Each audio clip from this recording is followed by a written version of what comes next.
Good morning everyone and welcome to my mini vlogs. तर आज माझ्याकडे खूप साऱ्या शिळ्या चपात्या उरल्या होत्या आणि म्हटलं काय करावं, याचं फेकून तर देऊ शकत नाही. मग माझ्याकडे एक आयडिया आली.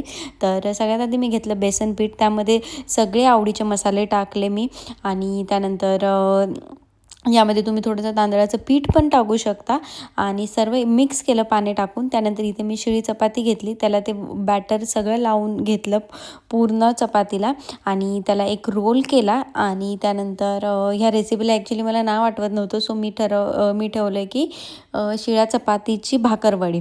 तर मग असं रोल करून घेतले. तोपर्यंत चाळणीला तेल लावलं, पाणी गरम व्हायला ठेवलं आणि जसं की आपली आळूवडी असते आपण शिजायला ठेवतो त्याच प्रकारे मी हे सगळे रोल्स रेडी करून त्याला शिजायला ठेवले. एक 15 ते 20 मिनटामध्ये होऊन जातं आणि ते तुम्ही मधनं चेक करू शकता. आणि तोपर्यंत आपण आपला हॅपी कुकिंग डान्स एन्जॉय करायचा. सो त्यानंतर मग जेव्हा ते फायनली कुक होतं तर सगळं काढून घ्यायचं, त्याला थोडंसं थंड होऊन द्यायचं. आणि जसे की आपण कट करतो तर त्याचे असे बारीक बारीक स्लाईस तुम्ही कट करू शकतात.